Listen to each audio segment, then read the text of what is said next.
Hello, everyone. Your favorite comm major, Jim, is here. And I just wanted to talk to you about Anchor.fm. It is super easy to set up a podcast and get it out to all those amazing podcast platforms your friends use. Anchor is a one-stop shop for recording, hosting, distributing your podcast. Best of all, it's 100% free and ridiculously easy to use. And now, Anchor can match you with great sponsors who want to advertise on your podcast. That means you can get paid to podcast right away. In fact, that's what I'm doing right now by reading you this ad. And I'm also a member. So honestly, it's super easy, even for the comm majors. You know, we did not do enough work in college, but it's super easy to upload your episode, get it out there to all those services. So if you want to start a podcast, go to anchor.fm/start and you can, check it out right there. That's anchor.fm/start. I can't wait to hear your podcast.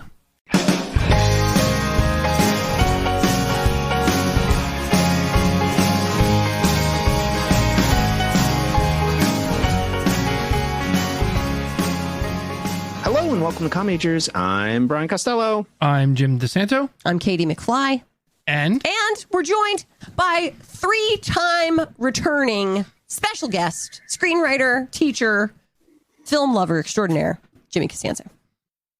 Hey guys, excited to be here. I'm so excited that I canceled my original plan to go see Tenet tonight. Jimmy. Which I've been really looking forward to that. I'm but sorry. You know what? No. You should have told us. I We can would have see. No rescheduled. way. No. Whoa, hold on. I would much rather be here. I actually want to go see Tenet and didn't think it was socially acceptable to go. If Jimmy's going, I'm going to leave right now and go. I am catch the 10 o'clock showing. So. All right, you guys go. We'll be here. You come on back. We'll still be talking. We'll still be talking about Back to the Future. Back to the Future. Yeah. I've been starving for the cinematic experience again, guys. Like the hunger pangs. I know. It's forcing me to do this. You know. And you're going to do it. I've been torturing myself because I keep getting emails about it. I keep saying, and I'm like, I don't know if I can. And it's Christopher Nolan, which is typically a so great, good. I've heard great things about it. So. Yeah, I have a coworker who's very similar in our film favoritism, and he did go to the theater. This was his first return film. He loved it. 4 thumbs up. All right. Wow. Could somebody just shoot a text or an email to my wife, maybe saying, movie theaters aren't that bad. He could totally safe. You're just gonna. You're going to school, right? Yeah. Well, I am going to school. Movie theater. Well, yeah. Pool, pond. So we had to have Jimmy back. This is his 3rd episode, and this is our 3rd straight Christopher Lloyd movie. Oh, that's weird. This is something never achieved in Comm Majors. Buckaroo Banzai, Clue. Actually, there was the one in Big between. Sleep, but still 3 out of 4. We never had. Unfortunately, did not cast him. Yeah, Professor Plum in Back to the Future. He was way better in this. Yeah. He was kind of, he wasn't memorable in Clue. Was he the one that was John Big Booty and Buckaroo Banzai? Yes. Or is that the other one? Big Booty. Booty, sorry. So today we are celebrating the 2nd birthday of Comm Majors. Wow. The beginning of the 3rd season. Oh, man, we should have a cake. Probably should have made it 3 episodes. We're in 3 seasons now. And we had to talk about a big one. Back to the Future. The biggest. One of the biggest. But before we get to Back to the Future, what are we drinking this episode? What does everybody have? I have it's a bottle of this like pre-made old fashioned. It's not great, but it's fine. It's fine.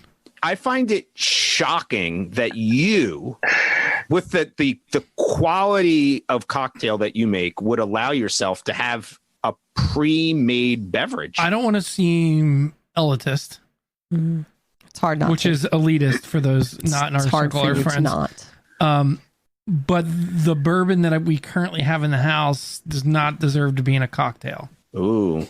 So you're just and I wasn't feeling like some street alcohol tonight, so There's that. Mixed to this, which you had to go down that Now, route. technically, an Okay. old fashioned's pretty close to straight alcohol. Anyway, but I was going to say, it's got there's some that much sugar in it. Because of that, Katie has shifted to vodka drinks.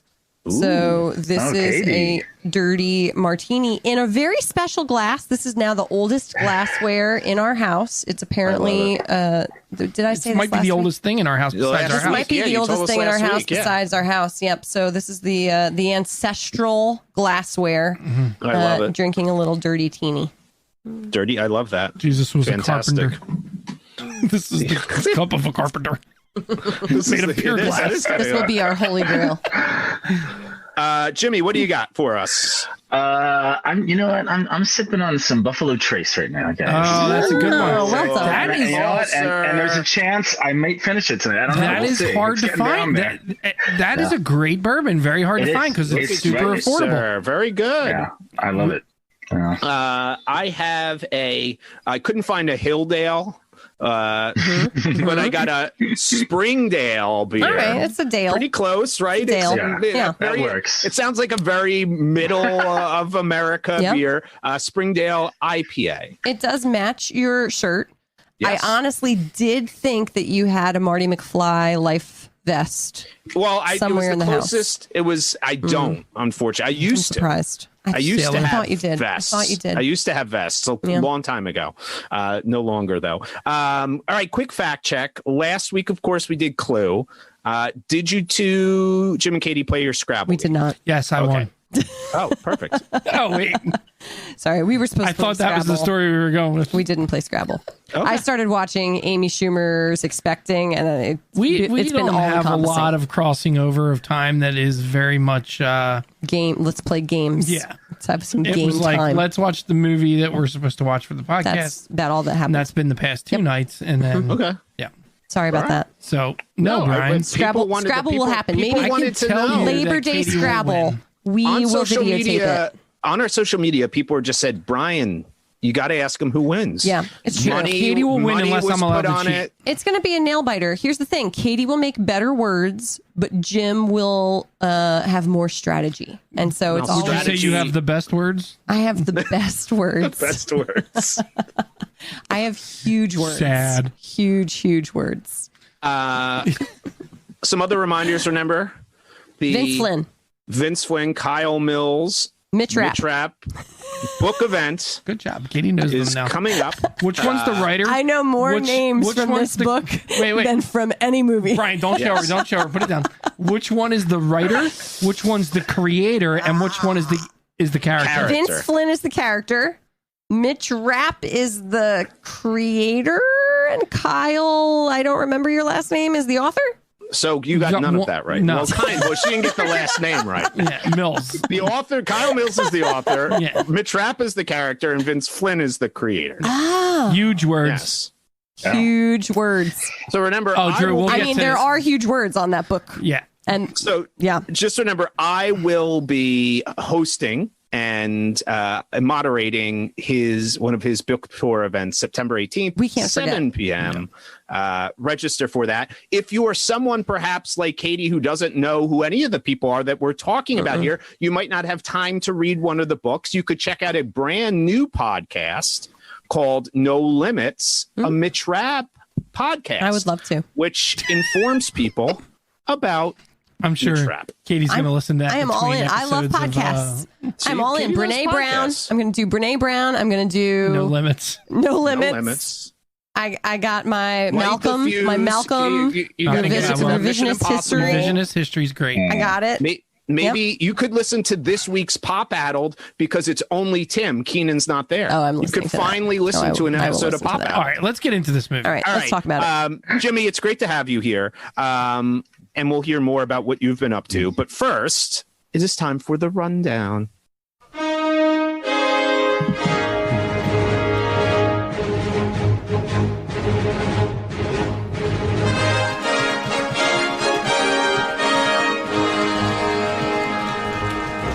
I like that. I like that typing. It's very nice.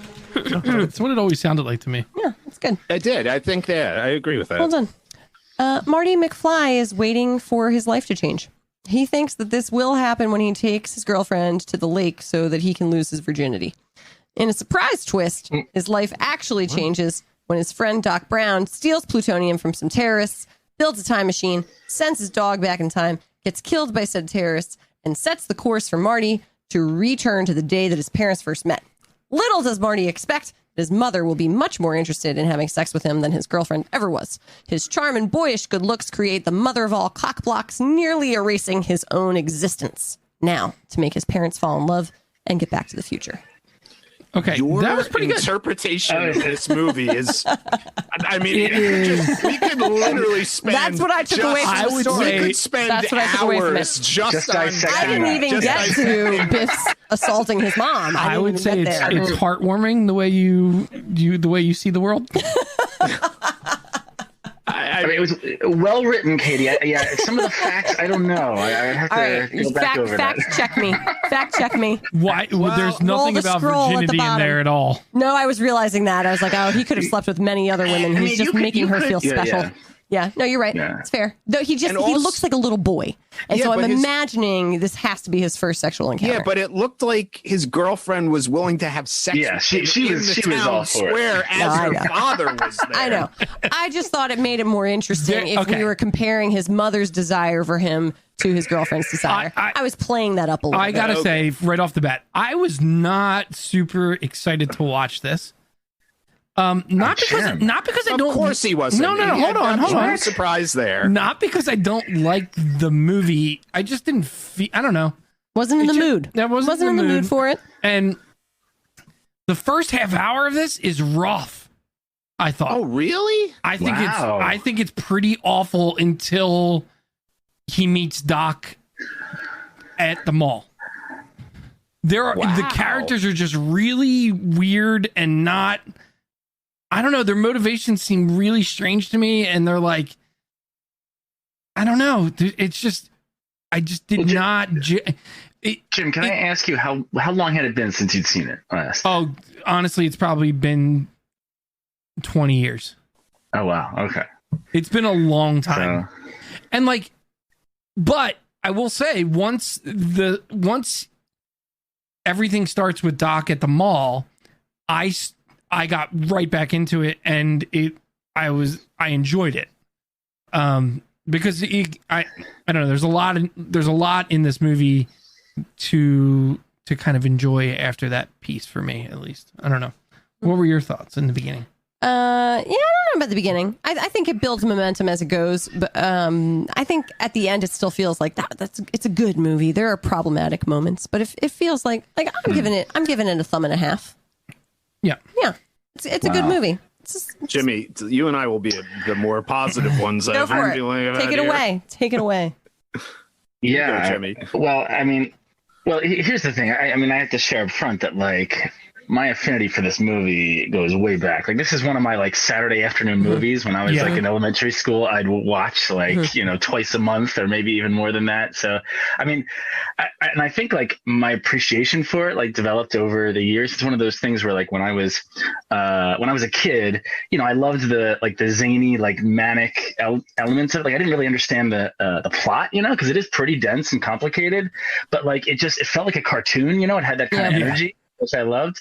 And then as I grew older and kept watching it, when I was in middle school and stuff, I appreciated it more for for its spectacle and its humor and stuff. And then, when I got even older than that and was watching it, it was I appreciated the plot and the complexity, the staging. I mean, say what you will about Zemeckis, I feel like it's the framing of this is perfect. The choreography and how everybody, the movements and blocking, I thought it was just staged super well. I love every element of it. I feel like this is the ultimate 4-quadrant movie, and it amazes me to hear you guys be so kind of tepid on it, because I was going to say, this is the one movie I feel like I've never heard anybody say something bad about. There's rare movies like that, but I don't want to say that I thought it was bad, but there are moments in the beginning, in that first 30 minutes, where specifically, I think his girlfriend's not a great actress. Yeah. And the scenes between them are kind of weird. Yeah. It doesn't surprise me that she's only in the movie for about 2 minutes total. If there was more, they were probably cut out. And they kicked her out for part 2. Right. That actress. She gets replaced. And it really does to me, like, obviously I love Jaws a lot, but I feel like that movie really comes alive when what's his name enters. Dreyfus enters. It is the same with this with Doc Brown. I feel like as soon as he is on camera, the comedy and the weirdness of this movie sort of makes sense. Yeah. But prior to that, Michael J. Fox seems sort of like untethered a little bit. I don't know. It just, but as soon as Doc is around, everything works so much better. I'm with Jimmy. I think maybe where you could have issues at the beginning where it's feeling untethered, to me, upon this rewatching, I was beyond impressed on how Zemeckis showed us everything we were going to need in that first half hour in terms of laying out the geography of where the whole movie would be. And I had never thought of this movie that way. It was almost like an action director would do, or Hitchcock would do. You see, you are intimately familiar with all the settings and places that you're going to need to be that pay off later in the movie. Right. In particular, so much of that town square, and he's showing that and layering it and layering in dialogue and things. But that's what you know it. And I think what it allows for is once you kind of meet Doc and he goes back in time, you don't have to waste any time establishing like, oh, this is where the town square is like, this is what the school is like. Right.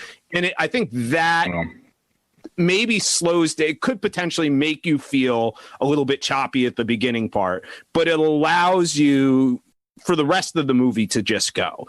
Those early sequences too, I believe, I'm pretty positive were all the stuff that was filmed with Eric Stoltz originally as well. And that could be some of it. Like Michael J. Fox has said, some of the early sequences, the reaction shots that they're cutting to was Eric Stoltz doing his lines, and that's who the actors are acting with. So that itself is probably a little bit disjointed in terms of what that is. And I don't know how much they had to refilm when they brought Michael J. Fox in, but I do feel like at some points there are probably some cuts that could add to maybe the choppiness of it. But I like how he laid out the geography. I also liked the introduction to Michael J. Fox, which was, I thought, a bit of a steal from Spielberg and Raiders. And I think most notably High Noon, where you don't see the character's face for a really long time.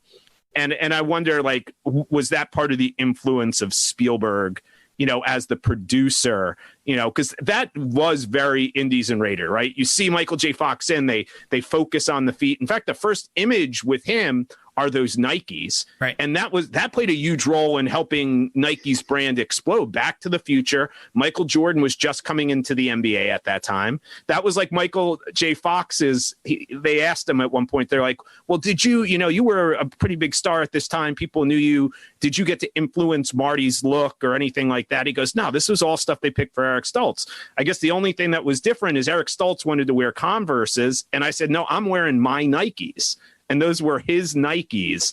And it played an explosion of Nikes in the mid-80s because that is so prominently featured between him walking in that way and obviously the skateboarding and stuff like that. And that wasn't Nike giving money or anything. That was Michael J. Fox just saying, I wear Nikes. Yeah. The town and the geography is interesting because Katie and I had not an argument, but we had we talked about how weird it is that as Michael J. Fox is exploring the town and the neighborhood prior to going back in time, there's graffiti all over the place. There's a porn theater in the town square, which is just really strange. It's supposed to be like small town America. Right. And then, no, but I think that's it. But some of that is a social commentary on the 80s and what was actually happening in towns in the 80s.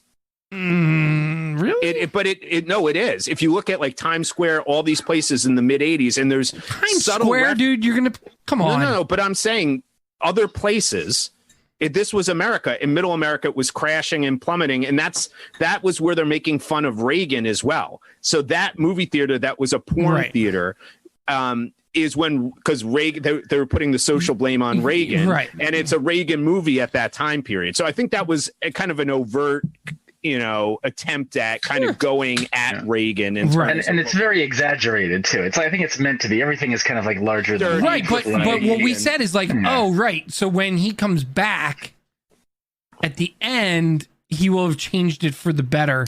Yeah, we remember, and that was not true. No, we remembered that like his family changes for the better. Like, well, maybe now that the power dynamic has shifted with his fight with George and Biff, like maybe the whole town shifted towards the question good. Why they would put all that in there and then leave it when he comes. So this all stayed the same. Yeah. So would he change everything though? Well, that's the tricky question of time traveling films, right? No, I think it was just to contrast, like, 50s were a much simpler, more innocent time. To reinforce that idea. Girls got sexually assaulted all the time in cars, rape and also racism just in the middle of dances. But that was you could purposeful. just do whatever you wanted. But that was purposeful too, right? Like it's the idea of it looked a certain way, but there was actually a better quality to maybe that other time period. I think how they were playing on that. I dug more into that this time than necessary. I don't know if it was anything other, because I ended up thinking about like Back to the Future 2 and some of the other ones and how they carry just a lot of those themes of what the rundown towns would be. That's when Hill Valley gets really like shitty is in part 2 when Biff ruins it. It looked to me similar, and it probably wasn't, but I did wonder, didn't it look a little bit like the square they used in Gremlins? I wondered if it was this. That had to be a back lot, I would imagine. It is actually. You can go into it. I've actually walked through. It's actually in Universal Studios in Los Angeles. You can actually walk through that town square with the clock tower, and they've filmed like so many movies there. Yeah. So but that had that. It felt like it was like where that stretch of where the bar is. That Phoebe Cates is, and we saw in and I was wondering if it's the same thing. It would make sense, Jimmy, because it was Spielberg, and Spielberg had his deal with Universal at that time. That would be where it is. So let's talk about this movie, because it's a movie that has, I think, a long cultural impact. Coming out in 85, it was a huge hit. I mean, huge hit, obviously, spawning a trilogy and things like that. But, even if you look at the highest grossing film of all time, Avengers Endgame, it's referenced in there because it has become in many ways people's ideals of what time travel is, which I mean has to be humorous that but it has seeped into culture to the level when people talk about time travel and they make the joke in Endgame, oh, well, you can't do that. That's not how time travel worked in Back to the Future. And why do you think it's impacted people that much? Because I don't think at its basis this is a movie that is anything that's super revolutionary in terms of storytelling ideas and things like that. So why do people latch onto it the way they do?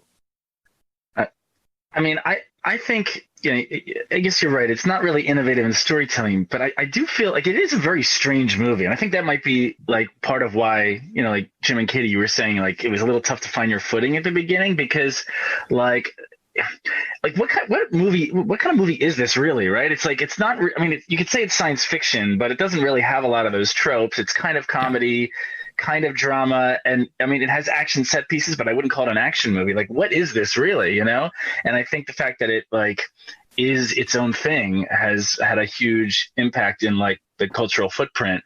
It's like we all recognize it, for what it is. I think, Brian, because we talk about this era of movies a lot, like these 80s movies and Jimmy called it a 4-quadrant, which is interesting because there's so many other movies in this time period where we're like, Labyrinth, like who the fuck was that movie for? And so like this might have been the best of those movies, right? Like when you read the script, it's probably can come, you can go a number of different ways. If Zemeckis doesn't direct this, kids probably can't watch it, right? Like it depends on what their vision of it is, because it could easily go into Which there's still some weirdness on Right. It could still go closer to R. It could still go closer to something like E.T., which is a little more scary. Because there's some shitty people in this movie. Absolutely. Doing shitty things. But I think they do walk the line of like, I can see a world where you're showing this to kids and it's not going to cause a lot of problems, right? Because you just skim over the parts that are problematic. That's what. But we already have people in the chat talking about the showing their kids. Marty's mom got sexually assaulted on the night that she fell in love with. I don't think they would understand that though. No, I think they. But I think they cut away. That's the interesting thing. I think Jim's right. They walk a line where obviously the older you get, the more aware you become of that. But agreed. Think about some of the other movies that we have talked about in and around this time period, which are more ridiculous in some ways in terms of how they flaunt sexuality or the humor that they use and things like this. I think this probably walked a thin line. What I find interesting is I can completely get why, starting from maybe the age of 12 up, 12 to 18 in particular, this movie speaks to you and you can latch onto it, because I think it deals with, a lot of, it's almost like the teen angst element of it. And they sprinkle in enough stuff that's a little bit, they say shit a bunch. I mean, it's like, ooh, okay, now I hear that. That's cool, that they say that. But it's, I could see why if you're 12, 13, 14, 15, 16, like you're watching this movie and you're like, this is a little bit different than those other teen movies that were coming out, like some of the John Cusack romantic comedies and things like this that we've seen. And it also kind of will get your sci-fi people, right? Because you get that in there. So it's a blending of these different genres. And if you're an adult, maybe you watch it and you think back, oh, like that's what it was like, because that's how old, teenagers' parents would have been. They would have been growing up in the 50s and the 60s. And I think it does hit these groups. Yeah, the original pitch to this movie was like, what if a teenager could go back in time and see their own parents as teenagers, right? And that's like something interesting. Like, it's an interesting question. Make out with them if you want. Yeah, well, they do take it in interesting directions. What if my mom fell in love with me? I mean, like, this is like the ultimate Oedipus complex, right? Of like, but like, what if I was that age? Like, I love my mom so much. Like, what if I was the same age as my dad? Well, I will say that, and Brian and Jimmy probably would remember this. I mean, at that time period, skateboarding, playing guitar, like he checks all he checks all the boxes for like a boy at that time as far Bart as like Simpson? what would be cool. Well, Bart is Simpson. way pre. No, I know it's not pre-Bart Simpson. Yeah, but Bart is not as Bart has a cruelness. So for me, I don't know. I feel like I think it ages younger. I think for like a coming of age story, I'm always going to lean more towards Ferris Bueller. For an action story, I'm always going to lean more towards like Indiana Jones. And for my love stories, I'm going to go John Cusack. And it's a genre bending film. It's 2 hours long. Feels long for this kind of a movie in the 80s. Wow, I thought that feels like a long action film. I thought it was quick. She did not feel like it was long. You didn't feel like it was long. When we started it, we were like, you said it's 2 hours long. 120 minutes.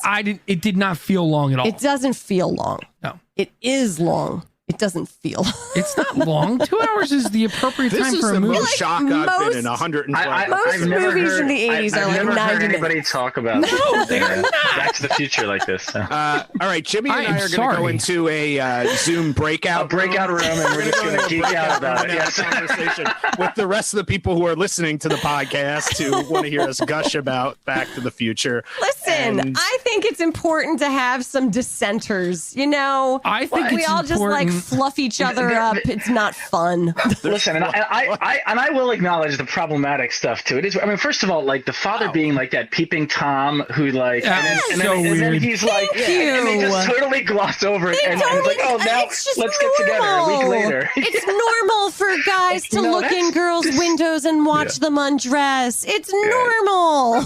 It's not. No, you can marry that girl. You're gonna marry that girl. Right. Yeah, just stare in her window and lust for her. This whole podcast is really just an expose of why men are the way they are. Men who grew up with these movies, these were the models we had. I mean, like, let's be serious. It is clear no woman was involved in the creating of this film. Like, it's such a male. No woman had been involved in the creation of a film until like 2 years ago. Yep. Well, not true. Read your book. So then ask me to sit here and be like, no, this is a great movie. No, this is a great movie for boys. Drew says Birdwatcher. Is that what they call it? If you look back at it now, like I feel like there is kind of a satirical element you could take away where, basically it's him demonstrating that he's a man by punching the bully, and that's the thing that gets her together with him. And I'm like, that's so ridiculous. Like, why is that the turning point that he punches out the bully? But then Doc Brown has an academic reason for that, right? Like, Doc Brown is like, well, here's what's actually happening when like she falls in love with your father. By the way, he punches Biff out and they go to dance at the dance instead of going to see if Marty's being murdered by Biff's three buddies. So many things. So many things. It'll be fine. But I feel like you could look at it as like that's the the 50s like naivety, like it's like, oh, this was like the gender stereotype of the time, and they're having fun with that, And there are other points where I was like the interactions with the musicians. I was happy that they didn't like sugarcoat I guess technically the language they used definitely sugarcoated the racism, but they didn't shy away from that like interaction. And I thought, even though they resolved it quickly and they made it funny. Yeah, like I don't want to be in a fight with any reefer addicts. That was pretty funny. But I that part it always cracks me up when he takes the stage at the dance for no apparent reason other than the other guitar players. He cut his hand. Obviously, Marty needs to play in that moment. So it's going to close the loop. Yeah. It's going to close the loop. No, not that part. So that part makes sense. But then he plays an encore prior to like having to rush to get home. Yeah, but he has been so craving an audience. By the way, if you're going to do a time travel movie, don't fuck up and put a guitar that wasn't released until 3 years later in the movie. Okay, well, you're the only person who picked up on that. No, there's tons of articles. Go read it, Brian. Well, guitar articles. Scout, what did you think about Back to the Future? But can I say this?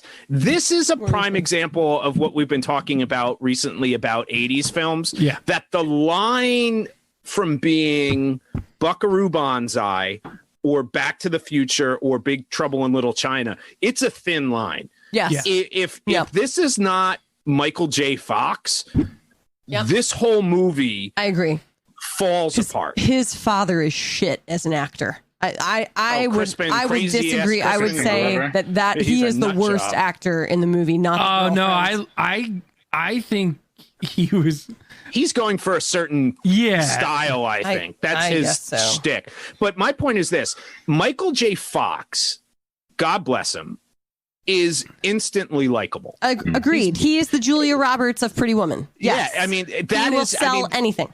And usually you hear about these movies where they replace somebody, and it's like lore, right? Like Aragorn was replaced. Like they brought in Viggo Mortensen on Lord of the Rings, and what would it have been Game like? Changer.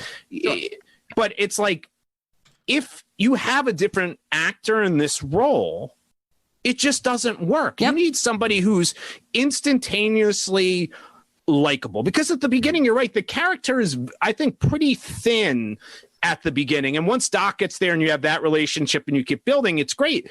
But Michael J. Fox, in the way he does things, buys you that half hour. Even if you don't like it, it can get you to the point where you're like, okay, it's Michael J. Fox. Agreed. He's like almost like Michael B. Jordan Tom Cruise. He was, God bless him, before he got Parkinson's and it really did. He was that type of guy. You could just put him in a movie and, oh, it's Michael J. Fox. Very charismatic, yeah. But it's Michael J. Fox. He was Michael J. Fox in every movie, playing all these different characters that he was doing at that time. But you were okay with it because it was Michael J. Fox. Until he was in The Good Wife as like an asshole attorney, which was so off character that like it hurt you in your soul. No, but he's so good in really that, by the way. But he is. He's such. He uses his disability as a weapon. It is pretty amazing. Yeah. So back to the beginning of the film, because now I'm remembering a specific scene that I think might be one of the things that does hook in the audience. The scene with the principal at the beginning, where he like dresses Marty down in front of his girlfriend and insults his father in such a way. Yeah. To me, like that's one of those scenes that makes you pay attention, and every person it gets you in on such an emotional, like a gut level of like, he did that. Yeah. Everybody's had one of those moments, whether you were Marty or the girlfriend, like you've seen someone take such a cheap shot at somebody else that I think you immediately sympathize with Marty McFly and like want things to go okay for him, want this to work out for him. That actor is the amazing James Tolkien, who was also in, of course, Top Gun. Yep. But maybe most importantly, a little film known as Masters of the Universe. Who was he in that? He was the detective. Oh. Brian, I did yoga with a guy whose nickname is Goose last night.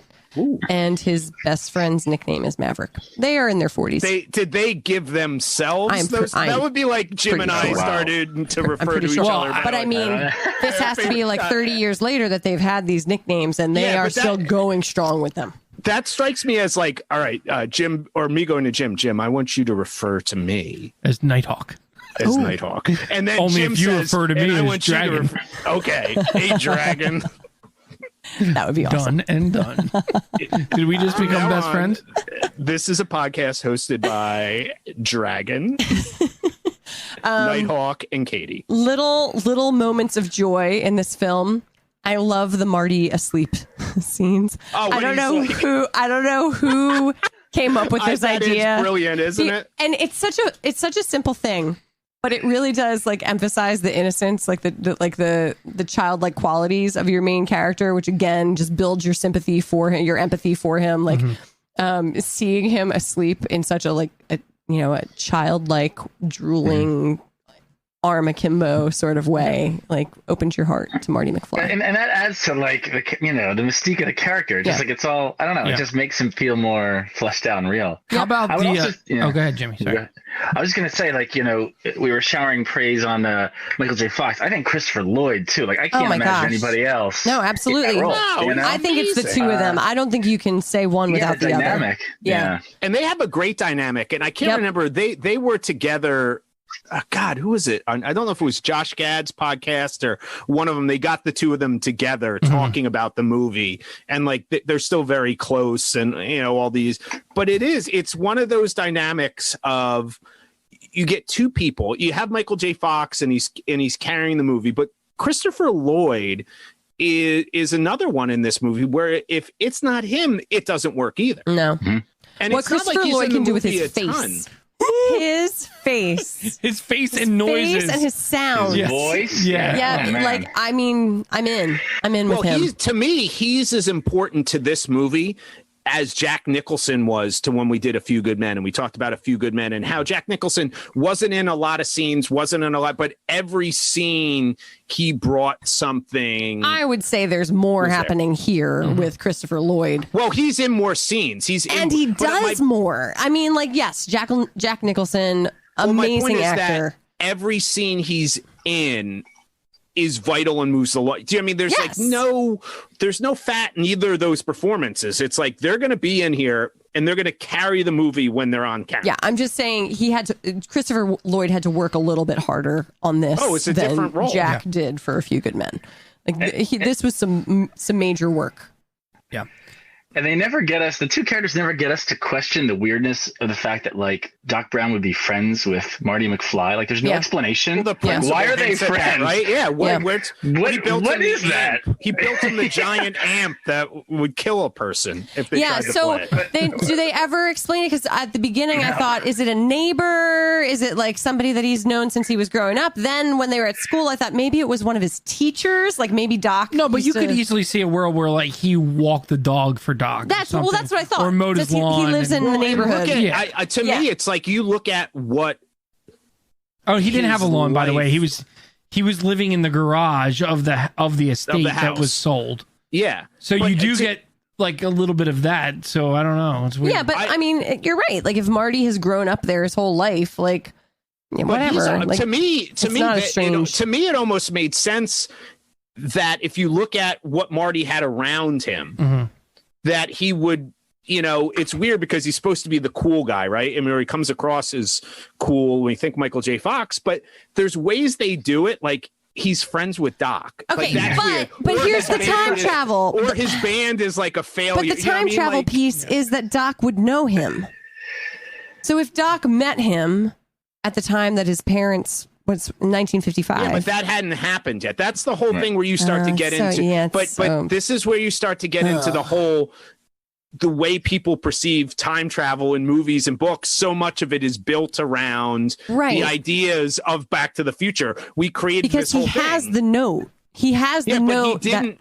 That's but the he change. didn't. But that's where the change. And that's why. But that's why they felt in Avengers Endgame, they had to explain it. They're like, no, time travel doesn't work like Back to the Future. This is how it works. And they're like, why did you put that line in there?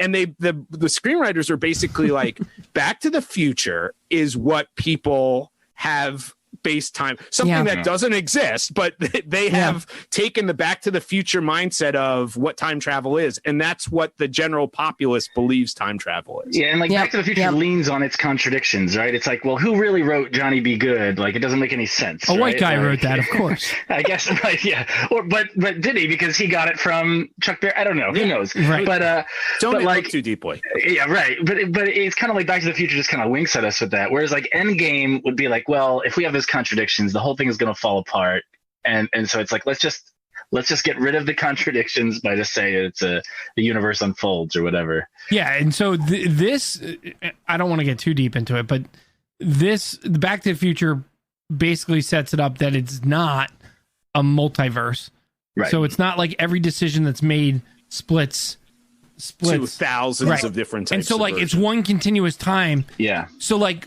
Doc was playing dumb the entire time. Once we get to the end, not once you get to the end, forever. Oh, true, you're right. Forever you're right. he was playing dumb. Okay. So Marty being named Marty. That part is fucking weird too. Marty being named Marty would indicate that this loop has happened. No. Maybe. It just it is. It just is. Yeah, it's not that Johnny it happened again. Situation. It's like who knows where it started from. It's basically it's the chicken or the egg. But like his parents, when he gets to the age that they look exactly like you look like exactly like the guy you're named with after. The guy. Yeah, his name was Marty too. Weird. By the way, they only knew him for like 5 days or something, wasn't it? Yeah, but like but that was like the most exciting thing that had happened in their lives. Yeah. Like you would remember that. You would remember. I love this it though. Guy showed up in a car, like it fell out of the sky. Well, they remembered enough that they named the kid after him. Yeah. Yeah. Subconscious. Right. Oh, and this is another. So then you're contradicting what you said earlier. Right. Because you said that hadn't happened yet. No. No, that's not what I said. It's not that there were multiple versions of it. Yes. It just, yes, he came back and so like, it's not like. So how can it be that she named him Marty because of Marty, but Christopher Lloyd didn't know Marty? It doesn't work. Either both of those things are true or neither of those things are true. You don't need to think about it much is my guess. Basically, any time travel experience in pretty much any movie, you could basically say, you could basically figure out a way that it doesn't work. Yes. It just doesn't make sense. And this is one of the weaker attempts at doing it. The only reason I think this works, we can forgive it, is because it's so silly and exaggerated, you know. But there's so many plot holes, especially when you get to like the second movie. The one thing I can't forgive, and the part that I harped on last night to Katie when we were watching, is like there are so many jokes in this movie that are so stupid and told and are only jokes to the audience because you know that the time travel's happening. In the context of like the human interaction that's happening, I would be like, are you having a stroke? Like, it doesn't make sense. Like, for the dad, it's a little inside joke between the filmmaker and the audience. Yes. Right. But it's supposed to be like a third, but it makes the irony. characters seem fucking crazy. Yeah. Well, like again, the if you dad think too saying hard. to his daughter, if you ever have a kid like that, I'll kill you or I'll murder you or whatever he says to her. I'll disown you. Like, yeah, right. It's why would he bring up having children the other night? Why would he bring that up to his teenage daughter about having? It doesn't make any sense. This is a screenplay that was rejected 77 times before it was finally agreed to be made. It's interesting though. I've heard like literally on our other thread, people are saying like this is one of like 5 perfect movies, and I cannot go there. Like, I can't put this in the level of like Raiders or Jaws or this is a fun movie. Alien or like I can't go there. It's not perfect. It's fun. Yeah, this I would say an immensely rewatchable film. Sure, I think. Sure. So if we're going to go to along the lines of, is this Raiders? No. Is this Jaws, which I think is a top 10 movie of all time? No. Is this Ferris Bueller? It's not Ferris Bueller. I prefer Ferris Bueller as well. Same. But I think that is this Dirty Dancing? This is one Hell no. that this is no Dirty Dancing. I think I would watch this. It's perfection. But my point is this: you could watch this again very quickly. Like Aileen wanted to watch this with me. Did you say Roadhouse? I did. I love Roadhouse so much. I do. I actually could. I could probably watch Big Trouble in Little China. Actually, I could all of probably these watch 80s Roadhouse movies a lot. get before Back to the Future. Oh yeah, you guys could do a Swayze thing. You know, we do need to talk. We do a Swayze thing all the time on this. We do need to talk about the score. Drew is, as always, Alan Silvestri, who, by the way, also is the composer for so many Avengers things. Endgame. Please. Endgame. Oh, I was going to say, He please did don't all say the Buckaroo. Avengers Yeah, movies. so like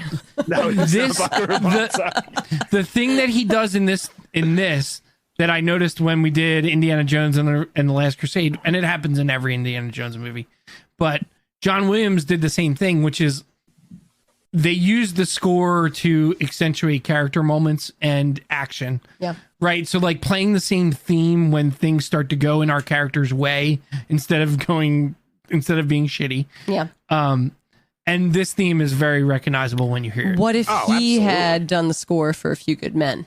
Oh God, that score is terrible. That might be the worst score. That might be the worst score we've ever done. Score. It doesn't fit the movie at all.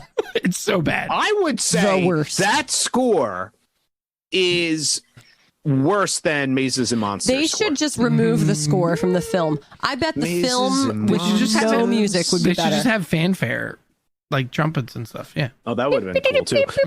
But going back to my point, Aileen couldn't watch the movie last night when I was watching this, and she's like, "I really want to watch it. It's on Netflix.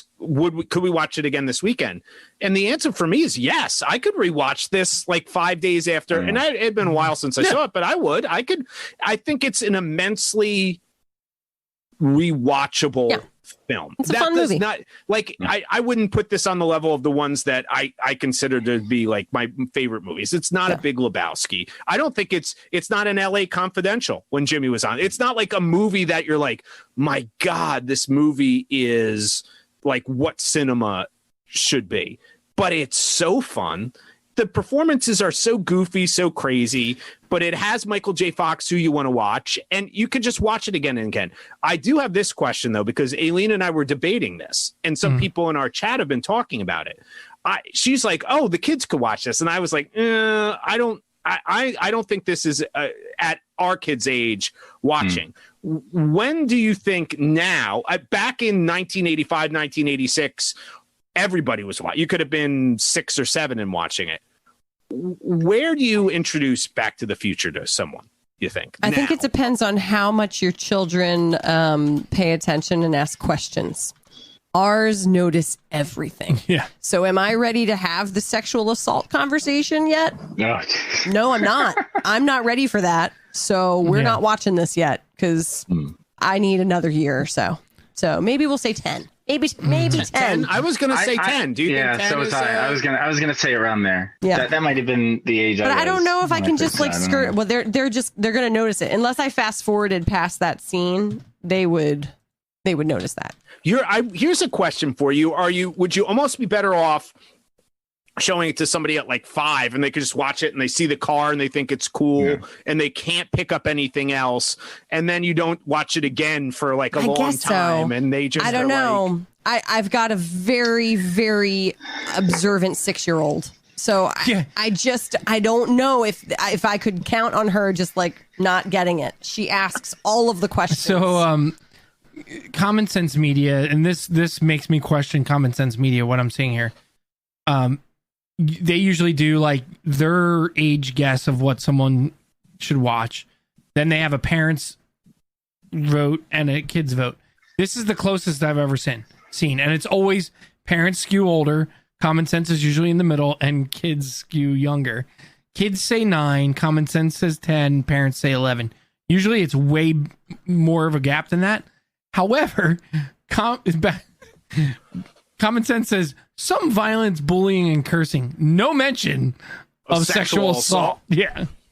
Which numerous times, by the way. Yeah. It's like Biff is a straight up sexual predator. Yeah. And we should talk about Biff because he is actually really good. He has probably sexually assaulted dozens of girls. Yep. At that high school. Yep. Right. And this isn't just like, one time. Like I thought I'd see what this is like one time. And I forgot he's been on, Tom Wilson, the actor, has been on, used to be on Preston and Steve all the time. He's a local. Yes. Thank you, Andrew Pigeon, for pointing this out to us. Commenter. He's a Delco. We didn't know that. I didn't know that. He seems like he's from Delco. He does seem Delco. I've actually seen him do stand-up comedy at Helium. He's pretty good, isn't he? And he's great. Yeah. And he talks about the the mystique behind Biff Tannen, but I don't know. He seems to own that role.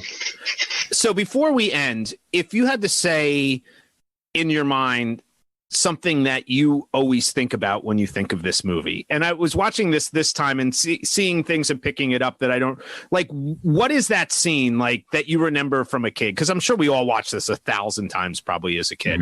What was the sequence or thing that you remembered most going into this, and did that hold up for you now being older, or were you just kind of like, that was not as cool as I probably thought of it when I was younger? Is there anything that stood out? The thing I always think of is the Huey Lewis song. And then the corresponding scene, which isn't the same song, but right. So like I think of like the title song, but then my picture is always Marty on stage playing the guitar. So like I have like in my mind, those two things. So mixed the up, song doesn't match with what is actually being done. But I still loved that scene. I loved him, having that juxtaposition of him getting rejected by the uptight teachers and, saying it's just too loud. And then him getting to just live his joy of playing with this band and having an appreciative audience for the first song. I felt that was great. I love that. Yeah. I like seeing teenagers have their moment. Yeah. Go ahead, Jimmy. Well, for me, it's definitely that final sequence, the race to hit the lightning bolt, that whole 10-minute, which is a masterwork in staging and geography. Very rarely do you have an action scene where you feel like the geography of everything and where everything's going. But the fact that the movement, the kind of cutting back and forth, everything makes sense. It's full of tension, humor. It's just, I don't know, a masterwork of blocking. I love that. I mean, that scene always stands out to me. You know, it's like, I mean, it's like akin to like the Death Star run in A New Hope, where it's like this really elaborate kind of thing that like you're really into, and you can like picture everything happening around you. Andrew Pigeon agrees with you. He said the last 9 minutes of Back to the Future. Oh, I'm so sorry. Yeah. That says of Back to the Future 2 are my favorite 9 minutes in film. So which one's better? I haven't seen Back to the Future 2 since more than 20 years. I have no idea. I mean, I would say 2 is fantastic as well, but it has more issues. Well, I just want to say quickly, I'm with Jimmy. The part I always remember is that sequence. Doc, the thing falling apart, and him having to do it. I think the blocking in it is great. I think the DP in this movie, Dean Cundley, who was Spielberg's DP for Raiders, which is, I think there's sneaky a lot of shots that are similar to Raiders and some of the other Spielberg stuff that he shot, including Jurassic Park. He was also the DP on Jurassic Park. I think there's a very Spielberg feel to this. I think there's elements of E.T. to it, and, which is a whole other side issue to discuss about. Just think of the power of Spielberg at this time. That like Gremlins was the same deal. The first name you see above the title in Gremlins is Steven Spielberg Presents. The first name you see in this movie is Steven Spielberg Presents. Back to the, like, that is the power of Spielberg at that time period. But the editing, Silvestri's score, the blocking, you know, I have a lot of issues with Zemeckis and what he kind of went on to become here.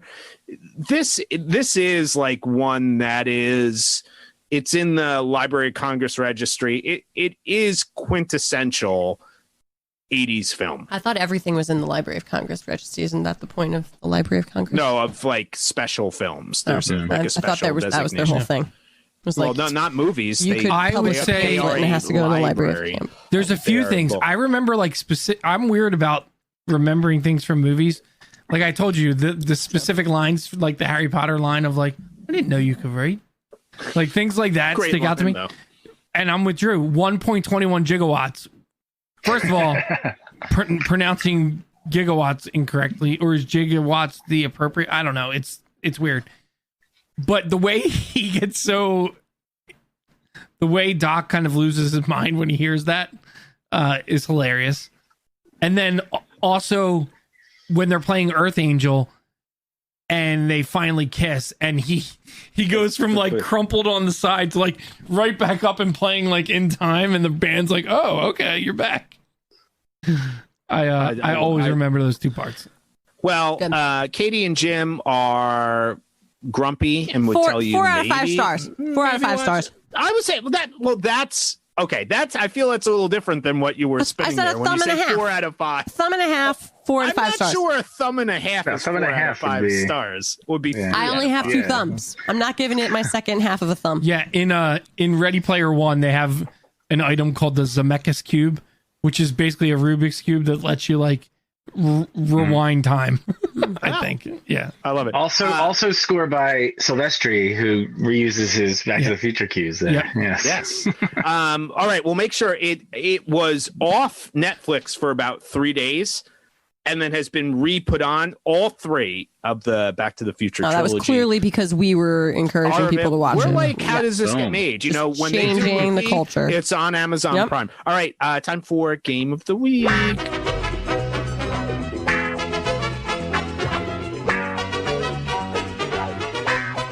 All right, Game of the Week. This is the beginning of a new season of Comm Majors, so we're going to be retiring some films.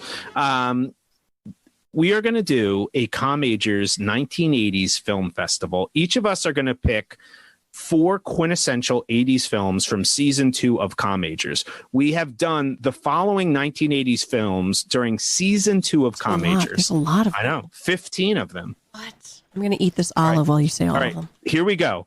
So you get to pick 4 of these films, okay? Chances are Die Hard, Spinal Tap, Last Starfighter, Princess Bride, Gremlins, Do the Right Thing, Ferris Bueller's Day Off, Labyrinth, Caddyshack, E.T., Big Trouble in Little China, Indiana Jones and the Last Crusade, Buckaroo Banzai, and Clue. Jimmy Costanzo, You're hosting a 1980s movie festival based on season 2 Comm films. What are you showing? So, quick question for you first. Is this like, films that best represent the 80s or just overall quality? This is what you could pick your own theme. This is the Jimmy Costanzo. So I interpret it as like, this festival. is, right. So I kind of tried to find a balance between quality and like, this is very 80s, right? Right, that's your film festival. So it's definitely Die Hard, Ferris Bueller, Gremlins, and then E.T. I forgot about Die Hard. Die Hard is a perfect movie. All those genres. I give it to all of my thumbs. I love Die Hard. I don't know if it's a perfect movie, but I think Die Hard might be the best action movie ever made. But it's definitely up there. Do you see? Do you think it's quintessential 80s? Because I feel like it's like the beginning of the 90s. Timeless. I think it's like.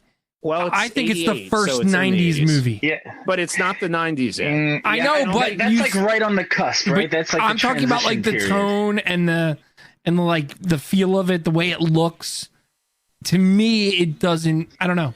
Well, I would agree with that interpretation. That's the movie that brought action into the 90s. That's right. It has that first look. That look, yeah. I mean, I wanted to put on like Do the Right Thing, but it's like I don't think of that as like an 80s movie. Mm-hmm. It's. I mean, I love that movie, but it's like movie. Yeah, timeless. So I don't know, but that's it. Yep. I love that list. All right, Jim, how about you? What do you have in your 80s film fest of Comm Major season 2? I am going to go with Gremlins, Do the Right Thing, E.T., and Big Trouble in Little China. Had all those pegged for you. Did you really? Well, but you picked those 4, so I think I'm not surprised. Did I really? I think those no, I didn't. Katie picked Do the Right Thing. I did. Thank you. I'll take credit for that. All right. Katie, your selections. So I, similar to Jimmy, thought like I wanted to pick a sampling of what I think like, what did the 80s mean to me? So I went with Princess Bride, Big Trouble in Little China, Ferris Bueller, and Chances Are. I love it. You got to have a little crazy. Damn it, you've got to have a little crazy if you're going to talk about Big Trouble in Little China. You don't need Chances Are. But that's like good crazy. Chances Are is like bad with crazy. You, Jim, is you have still we're a year into this since we watched Chances Are, and you still have not gotten what that film I think is. it's time to rewatch. I think you should. I think it's time for a rewatch. I'm ready. More problematic sexual relationships. Are you ready for it? I'm ready for it. I rewatch it once a year. It turns me on. Should. So let's do it. Wow. This is on the internet. My 80s film selections, I would just screen the ones I want to watch. I could care less about anybody else. Yes. So of Me course, too, Brian. chances are going to be there. Yep. Of course, Indiana Jones and the Last Crusade is going to be on that list. Caddyshack has to be on that list. And then I would go with Ferris Bueller's Day Off. So a lot of comedy, Do the Right Thing that's in a different festival is probably the best film. We're doing an 80s film festival, not like the best films of all time. But the outfits alone are 80. Like that's so. True. Like you're right. Using your perspective of the 80s. No, you're right. Not like a grand perspective of the 80s. No, but we were saying these are just movies made in the. But the two best, I think the two. If you were to ask me, and this is the battle, because I'm not a ET. Like I've said this, I think ET is amazing. Probably the 3 best films like from filmmaking perspective are Do the Right Thing, Die Hard, and ET. But the one, if I had to pick ones I would show, Jimmy, have you watched Chances Are? No. Jimmy. No. Do not tell him to skip it, Jimmy. You've got to watch this movie. You've got to watch this movie, Jimmy. You're going to watch night. Jimmy, watch this movie. Chances Are. Don't watch that. Okay. The movie. If you can't find it, I can mail you my personal. Oh my God, we forgot. You have several, I'm sure. Yes, actually, 3 words. I'll consider it. Sorry, our audience is speaking. Drew said we have not once said the word DeLorean, which is nuts. We also have not said flux capacitor. Yes, yeah. But don't worry, DeLorean's coming up in good 5 questions. Thank you, Drew. Yeah. Is it time for 5 questions? 5 questions time. Here we go. You want answers?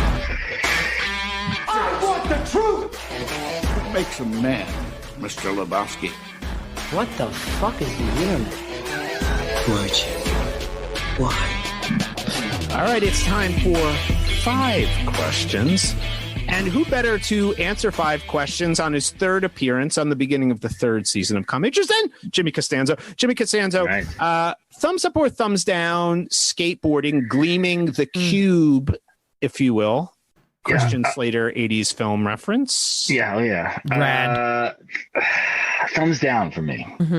Not really. I wasn't part of the skating crew. I don't know. Never got the appeal. There wasn't much square footage to skate in Singapore. No, definitely not. Not a lot of skateboards in Singapore. No. Not a thing over there. No. Okay, here we go. Of course, Back to the Future, by some, is considered one of the great trilogies in film. Jimmy, which trilogy would you rather watch? Shia LaBeouf's Transformers trilogy or the Look Who's Talking John Travolta trilogy?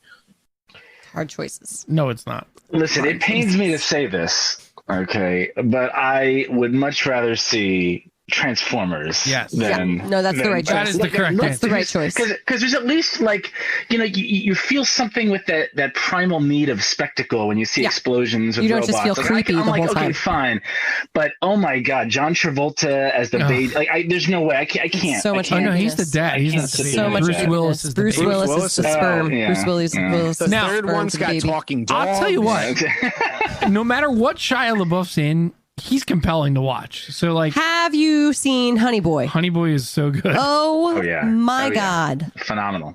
Do you want to share your Shia LaBeouf story, Jimmy? Well, I mean, did you not get that? Was the whole point? Yes, I've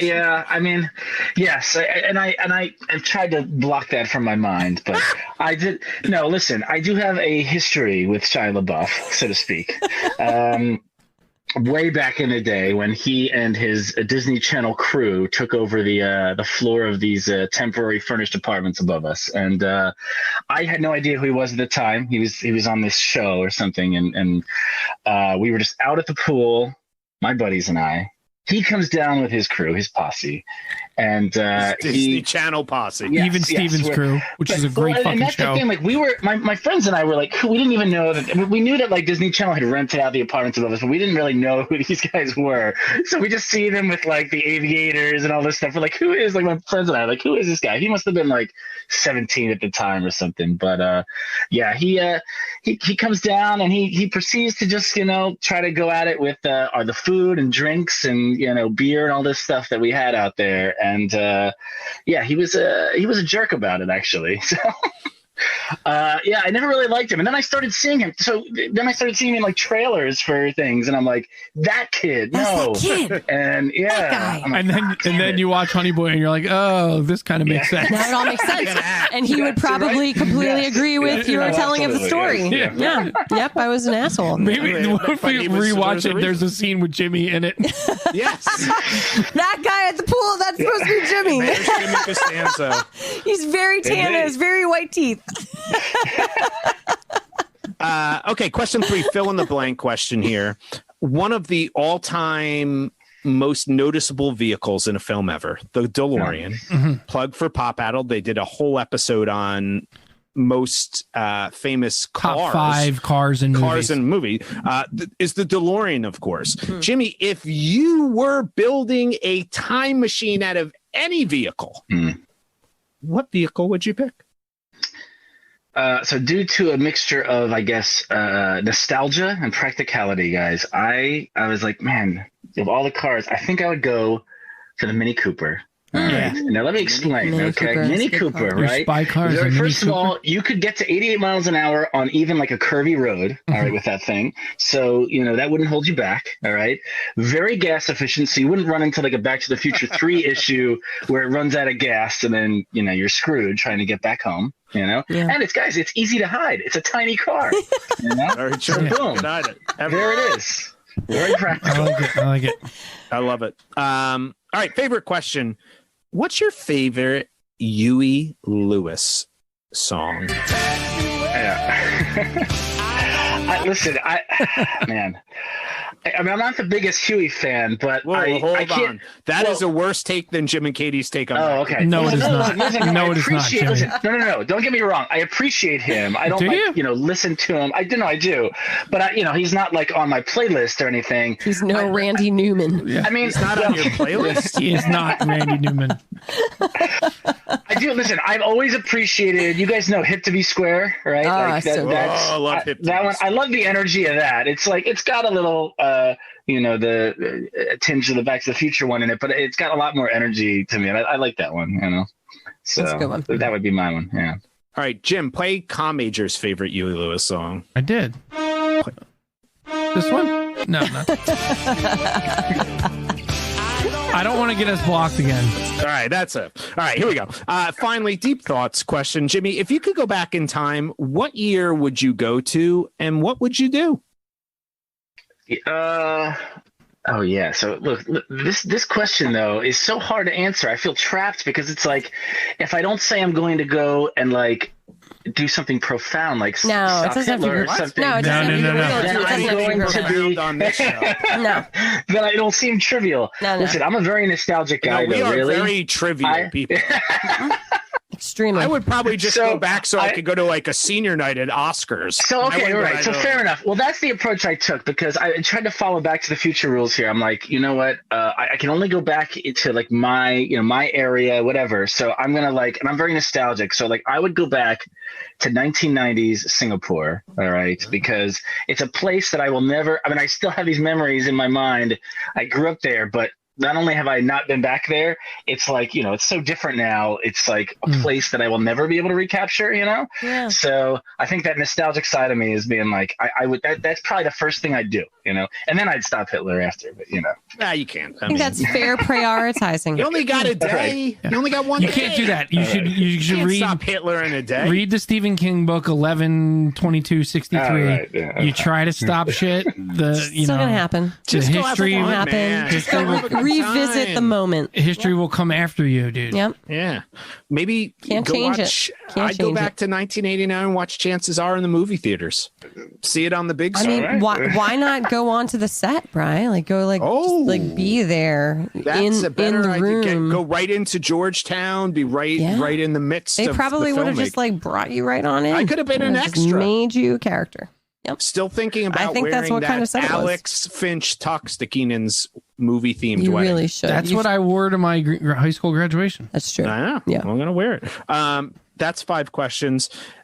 Jimmy, we have a real treat that I don't even think we've shared for you. We're hoping your schedule will fit. In November, I have scheduled a special film with you in mind. Oh wow. A little film called Air Force One. Yes. Oh, finally. We're doing presidential movies. We're doing presidential movies in man. November. So if not, Incredible. We might see you back before then, but at the very least, we're going to see you, I would hope, back in November to discuss. I'm Air there. Force. I'm there. Oh, I'm putting in my calendar. Lots Book to say. it. Lots to happen with that film. Next week, Katie has selected a Netflix original Spike Lee film, Defy Blood, which we're very excited to see. Bloods, sorry. And we'll be watching that next week. And any final thoughts from anybody? Jimmy, thank you so much. Starring Oh, thanks for Chadwick. Yeah, thanks for having me over. Chadwick. Chadwick Boseman is part of it. Yeah. Remember to like, share, subscribe, review, all of those wonderful things. We will see Jimmy soon, and we'll be back with everybody next week. All right. Bye, commenters. Bye, everybody. Bye, everybody. All right, see ya.